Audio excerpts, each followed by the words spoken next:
NIA, CBI, ED এবং আয়কর দপ্তরের ডিরেক্টরের বদলের দাবিতে গতকাল অর্থাৎ সোমবার দিল্লির জাতীয় নির্বাচন কমিশনের অফিসের সামনে 24 ঘন্টার জন্য শান্তিপূর্ণ ধর্ণা দেবেন বলে বসেন তৃণমূল 10 সদস্য।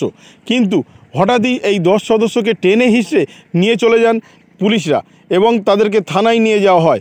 অন্য একটি খবর যে বিজেপি এই দেশে জিতলে আর নির্বাচন হবেই না, ফের বিস্ফোরক নির্মলা সীতারামনের স্বামী। আর কি বলেছেন নির্মলা সীতারামনের স্বামী? এবং জাতীয় নির্বাচন কমিশনের সামনে থেকে তুলে নিয়ে গিয়ে টেনে হিঁচড়ে নিয়ে যান নির্বাচন কমিশনের সামনে থেকে পুলিশরা। এই হেনস্থার প্রতিবাদে গতকাল রাত্রে রাজ্যপালের কাছে দেখা করতে সময় চেয়েছিলেন অভিষেক বন্দ্যোপাধ্যায়। সেই সময় দিয়েছিলেন অভিষেক বন্দ্যোপাধ্যায়, এমনটা জানা গিয়েছে। সব বিস্তারিত জানাবো। আপনারা দেখছেন top Barasat news YouTube channel. জাতীয় নির্বাচন কমিশনের অফিসের সামনে তৃণমূল নেতৃত্বকে হেনস্থা দিল্লি পুলিশের।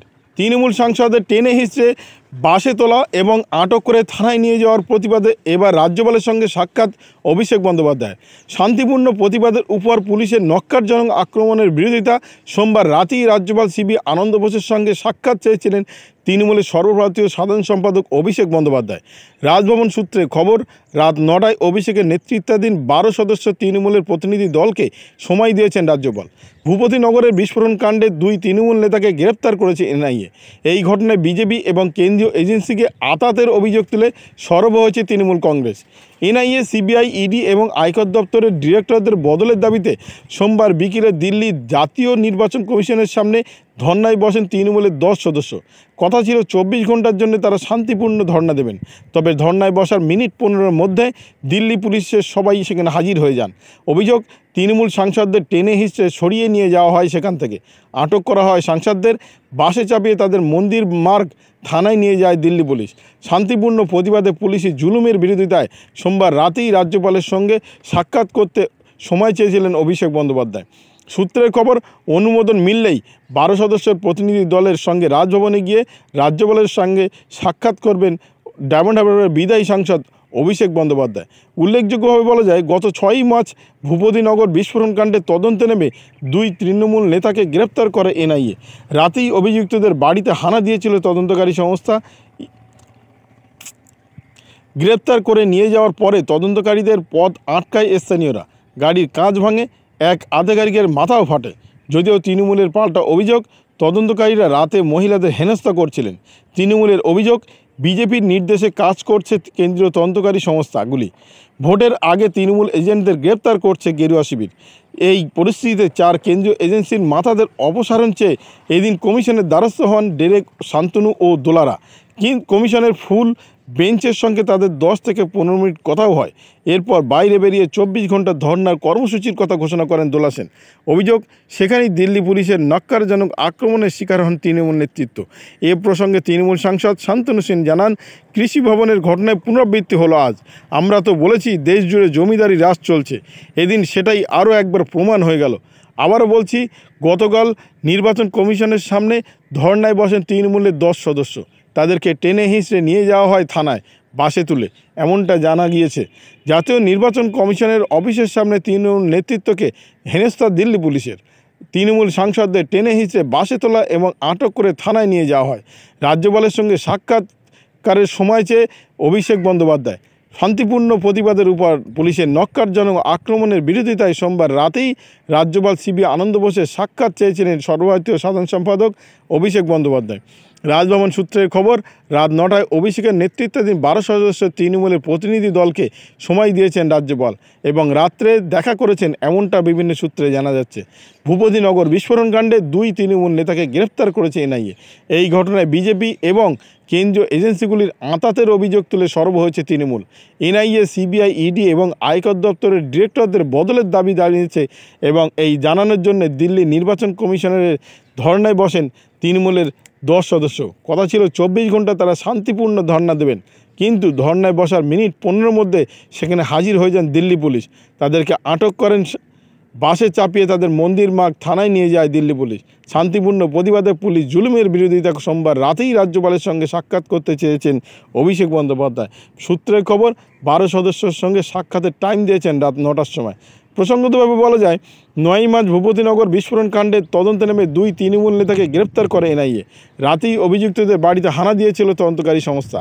গ্রেপ্তার করে নিয়ে যাওয়া হয় তদন্তকারীদের, পথ আটকায় স্থানীয়রা, গাড়ির কাঁচ ভাঙে, এক আধিকারিকের মাথাও ফাটে। যদিও তৃণমূলের পাল্টা অভিযোগ তদন্তকারীরা রাতে মহিলাদের হেনস্থা করেছিলেন আর তার জন্যই তারাই পথ আটকায়, বিভিন্ন সূত্রে জানা গিয়েছে। আবারও বলছি, তৃণমূল সাংসদরা যে ধর্নায় বসেছিল সেই ধর্নায় বসার মিনিট 15 মধ্যে তাদেরকে হেনস্থা করা হয়, তাদেরকে এমনকি টেনে হিঁচড়ে নিয়ে যাওয়া হয় থানায়, এমনটা জানা গিয়েছে। আর তার জন্যেই অভিষেক বন্দ্যোপাধ্যায় তিনি রাজ্যপালের সঙ্গে সাক্ষাৎকারের জন্য সময় চেয়েছিলেন। আমরা সূত্রে জানতে পেরেছি রাত 9টার সময় সাক্ষাতের সময় দিয়েছিলেন রাজ্যপাল সিবি আনন্দ বোস। আসি পরবর্তী খবরে। এর আগে নির্বাচনী বন্ড নিয়ে মোদী সরকারের অস্বস্তিতে বাড়ানোর বিস্ফোরক মন্তব্য করেছিলেন ভারতের অর্থমন্ত্রী নির্মলা সীতারামনের স্বামী অর্থনীতিবিদ পরকালা প্রভাকর। তিনি দাবি করেছিলেন বিজেপি যদি পুনরায় ক্ষমতায় আসে তাহলে দেশে ভবিষ্যতে আর নির্বাচনই হবে না। অর্থনীতিবিদের এই মন্তব্যে ভিডিও সোশ্যাল মিডিয়ায় ভাইরাল হয়েছে ইতিমধ্যে। একাধিক সংবাদ মাধ্যমে প্রকাশিত প্রতিবেদন অনুযায়ী সম্প্রতি একটি টিভি চ্যানেলে সাক্ষাৎকার অনুষ্ঠানে অংশ নিয়েছিলেন পরকালা প্রভাকর। সেখানেই তিনি বলেন, নরেন্দ্র মোদী যদি এই নির্বাচনে জিতে যান তাহলে ভারতে আর কোনো দিন নির্বাচনে আশা করা উচিতই নয়। সংবিধান পরিবর্তন করা হবে, আর যে সমস্ত ঘৃণা ভাষণ এখন মিটিং মিছিল করে শোনা যায় ভবিষ্যতে লালকেল্লা থেকে তা শোনা যাবে। অর্থনীতিবিদের কথায় এখন এখানে ওখানে যেসব মন্তব্য শোনা যাচ্ছে, একে মারো ওকে কাটো, পাকিস্তানে চলে যাও, কিংবা ধর্ম সংসদ থেকে যে ধরনের ঘৃণাসূচক বক্তৃতা দেওয়া হয় তা পরে লালকেল্লা থেকে খোলাখুলি শোনা যাবে। বিজেপি ফের ক্ষমতায় ফিরলে দেশের সর্বত্র মণিপুরের মতো জাতিগত হিংসা শুরু হয়ে যেতে পারে বলে আশঙ্কা প্রকাশ করেছেন তিনি। আসন্ন লোকসভা নির্বাচনে বিজেপি 400 আসনের লক্ষ্য নিয়ে প্রচার চালাচ্ছে। প্রতিটি জনসভাতেই মোদী, অমিত শাহ আপ কি বার 400 পার স্লোগান দিচ্ছেন, যার ব্যাখ্যা দিয়েছেন কর্ণাটকের বিজেপি সাংসদ অনন্ত কুমার হেগড়ে। হেগড়ে জানিয়েছিলেন, মোদী বলছেন আপ কি বার 400 পার, কিন্তু কেউ ভেবে দেখেছেন কেন বলছেন তিনি? লোকসভায় আমাদের 2/3 সমর্থন রয়েছে, কিন্তু রাজ্যসভায় সেই সমর্থন নেই, খুব সামান্য সংখ্যাগরিষ্ঠতা রয়েছে। সংবিধান সংশোধন করতে হলে 2 কক্ষ মিলে 2/3 সমর্থন প্রয়োজন। হেগড়ের এই মন্তব্যের এই প্রতিধ্বনি শোনা গেল আশঙ্কি প্রভাকরের গলায়। প্রসঙ্গত কিছুদিন আগে নির্বাচনী বন্ড নিয়ে বিস্ফোরক মন্তব্য করেছিলেন প্রভাকর। তিনি বলেছিলেন, নির্বাচনী বন্ডের মাধ্যমে দুর্নীতি হয়েছে তা সকলেই দেখতে পেয়েছেন। নির্বাচনী বন্ড কেবল ভারতের সবচেয়ে বড় কেলেঙ্কারি নয়, বিশ্বের সবচেয়ে বড় কেলেঙ্কারি এটি, সেটাও সবাই এখন বুঝতে পারছে। এই ঘটনার জেরেই বর্তমানে কেন্দ্র সরকারকে সাধারণ ভোটাররা কড়া শাস্তি দেবে বলেই তিনি দাবি করেছিলেন। আবারও বলছি, নির্বাচনী বন্ড নিয়ে এর আগে অস্বস্তিকর মন্তব্য করেছিলেন সীতারামনের স্বামী প্রভাকর, কিন্তু এবারে তিনি দাবি করলেন বিজেপি যদি পুনরায় ক্ষমতায় আসে তাহলে দেশের ভবিষ্যৎ আর নির্বাচনে হবে না। অর্থনীতিবিদের এই মন্তব্যে ভিডিও ভাইরাল হয়েছে ইতিমধ্যে সোশ্যাল মিডিয়ায়। একাধিক সংবাদ মাধ্যমে প্রকাশিত প্রতিবেদন অনুযায়ী সম্প্রতি একটি টিভি চ্যানেলে সাক্ষাৎকারের অনুষ্ঠানে অংশ নিয়েছিলেন প্রভাকর। সেখানেই তিনি বলেন, নরেন্দ্র মোদী যদি এই নির্বাচনে জিতে যান তাহলে ভারতে আর কোনো দিন নির্বাচনে আশা করা উচিত নয়। সংবিধান পরিবর্তন করা হবে, আর যা সমস্ত ঘৃণা ভাষণ এখন মিটিং চলছে সেটা ভবিষ্যতে লালকেল্লা থেকে শোনা যাবে, এমনটা তিনি দাবি করেছেন। অর্থনীতিবিদের কথায় এখন এখানে ওখানে যেসব মন্তব্য শোনা যাচ্ছে, একে মারো ওকে কাটো, পাকিস্তান চলে যাও, কিংবা ধর্ম সংসদ থেকে যে ধরনের ঘৃণাসূচক বক্তৃতা দেওয়া হয় তা পরে লালকেল্লা থেকে খোলাখুলি শোনা যাবে, এমনটা দাবি করেছেন তিনি। অর্থাৎ তিনি চেয়েছেন এবারের নির্বাচনে যদি বিজেপি জিতে যায় তাহলে পরবর্তী সময় আর নির্বাচন হবে বলে মনে হয় না। তার কারণ তারা সংবিধান পরিবর্তন করবে।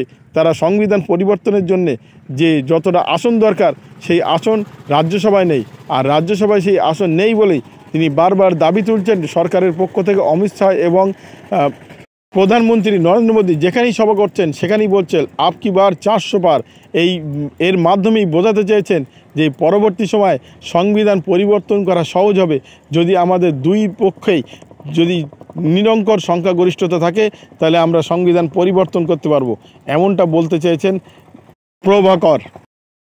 ভিডিওটি আপনার কোনো প্রকারের উপকারে লেগে থাকে অবশ্যই লাইক, কমেন্ট, শেয়ার করবেন। সেই সঙ্গে চ্যানেলটি সাবস্ক্রাইব করার অনুরোধ রইল। সবাই ভালো থাকবেন, সুস্থ থাকবেন।